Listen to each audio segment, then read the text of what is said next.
Então, David, fala pra nós aí por que somos chamados de brasileiros. No período onde acontecia escravidão em nosso país, todo e qualquer trabalho manual era feito por quem estava escravizado. E trabalhos manuais são normalmente denominados com palavras que terminam em sufixo eiro. Faxineiro, cozinheiro, sapateiro, ferreiro, carpinteiro e vários outros. É muito comum a utilização do sufixo eiro de forma pejorativa, diminutiva ou para ofícios manuais. Algumas formas pejorativas. Quem tem moto é motociclista. Está fazendo alguma coisa de errado com essa moto? Motoqueiro. Quem toca violino, violinista, piano, pianista, instrumentos de orquestra e teatro é chique. Quem mora no interior e toca viola, violeiro. Pessoas que moram nos periféricos e nas comunidades. Quem gosta de pagode é pagodeiro. Quem gosta de funk é funkeiro. Quem fala mal do vizinho é fofoqueiro. Então quase sempre sufixo eiro é pejorativo, diminutivo ou utilizado para ofícios. Para nacionalidades é muito comum utilizar sufixo ano ou es. Português, francês, holandês, japonês, argentino, chileno, americano, australiano, alguns tipo russo, turco, alemão não usam, mas é quase sempre ano ou es. Quem nasce na Índia é indiano. E aí conta-se ao povo brasileiro uma história bem bonita e romantizada, que alguém sai de Portugal para buscar especiarias nas Índias, erra o caminho e por um acaso descobre o Brasil. Primeiro, não se descobre um lugar que tem gente. Não dá para descobrir a casa de uma pessoa. Segundo, entre Brasil e Portugal, a parte mais próxima, 5.600 quilômetros. Quem erra 5.600 quilômetros de uma viagem tão importante? Terceiro, em 1494 foi assinado o Tratado de Tordesilhas, dividiram o mundo ao meio. Onde fosse colonizado, metade é de Portugal, outra metade é da Espanha. Se dividiram em 1494, em 1500 sabiam da existência. Vieram tomar posse de uma terra que tinha nome Pindorama, palavra do Tupi-Guarani, que significa terra das palmeiras, palavra essa utilizada dentro dos navegadores, porque Pindorama já era rota de comércio, e era rota de comércio porque tinha gente. Mas nessa história bonitinha de ir para as Índias, chamam as pessoas de Pindorama de índio e indígena. Quem nasce na Índia é indiano, não é índio, muito menos indígena. E no nosso vocabulário, a palavra índio e indígena tem formatos pejorativos, e esses formatos foram utilizados no período de colonizações, mas foram apagando e escondendo isso de nossa história. Prefixo in, ausência ou negação. Impossível, infiel, infeliz, incompetente, inconfidente, que é uma palavra bem de Ouro Preto. Indígena, era, não é mais, não gente. Inclusive tem outra palavra muito parecida no vocabulário. Indígena e indigente. Só muda o final dessas duas palavras. E índio, em ausência de o Deus, ausência de Deus, por isso era necessário catequizar. Chamar povos originários, assim deveriam ser chamados até hoje, em terras colonizadas, de índio e indígena, além de tirar a identidade desses povos, eximia o colonizador de culpa. Se não é gente, não tem alma, escravizar ou exterminar, não tem problema nenhum. E alguns desses povos que aqui já estavam sabiam como cortar e principalmente extrair pigmentos do pau-brasil. Isso era ofício. Ofício termina em sufixo eiro. Quem fazia esse trabalho era chamado de brasileiro. A única nacionalidade do vocabulário português que termina em sufixo eiro é exatamente a nossa. Não tem nenhuma outra. E outras nacionalidades e línguas diferentes não utilizam. O italiano chama o brasileiro de brasiliano. Em inglês é Brazilian, em espanhol brasileiro. É só no nosso vocabulário que a nossa nacionalidade termina em sufixo eiro. Poderia ter mudado, ser brasiliano ou brasileiro. Mas em uma ordem cronológica, o Brasil foi o quinto local do mundo a ser colonizado por Portugal. Nós éramos a quinta colônia e por isso éramos chamados de quinto dos infernos. Quem sonegava impostos em Portugal era mandado ao Brasil. Quem roubava em Portugal era enviado ao Brasil. E utilizou-se a palavra brasileiro, que era uma denominação para povos originários escravizados cortando pau-brasil, como nossa nacionalidade e se manteve até hoje. Com isso posso dizer que todos nós brasileiros descendemos diretamente da escravidão, independente de pigmentação da pele, lado político, religião, quer queira, quer não, que os primeiros de nós brasileiros estavam escravizados há mais de 500 anos. Aprender uma história real, não romantizada, do nosso passado é a forma fácil de compreender o nosso presente. O Brasil é um país de tamanho continental e riquezas imensuráveis e não caminha para frente, que a grande maioria de nós brasileiros não sabe de onde vem. Tiraram nossa identidade, nossa ancestralidade e nos dividiram de forma política, econômica, religiosa, regional, social, racial. Hoje somos brasileiros brigando com brasileiros, muitas vezes sabe nem o motivo da briga, quando sabe utilizando os motivos que acabei de citar, quando o ideal era lutar contra esse sistema que vem escravizando o povo brasileiro em épocas e formas diferentes atualmente e há mais de 500 anos. E é isso, parabéns amigo pela aula que você nos deu, ó. Por mais conteúdos como esse. Tamo junto. Então, David, fala pra nós aí por que somos chamados de brasileiros. No período onde acontecia escravidão em nosso país, todo e qualquer trabalho manual era feito por quem estava escravizado.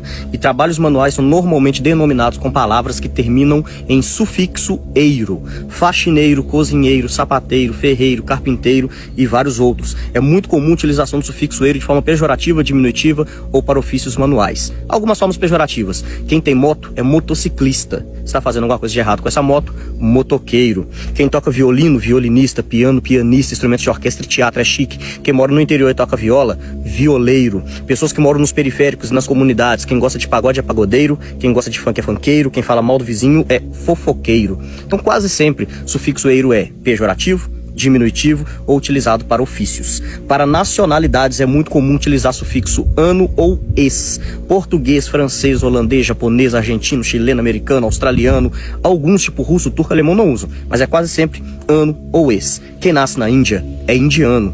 E aí conta-se ao povo brasileiro uma história bem bonita e romantizada, que alguém sai de Portugal para buscar especiarias nas Índias, erra o caminho e por um acaso descobre o Brasil. Primeiro, não se descobre um lugar que tem gente. Não dá para descobrir a casa de uma pessoa. Segundo, entre Brasil e Portugal, a parte mais próxima, 5.600 quilômetros.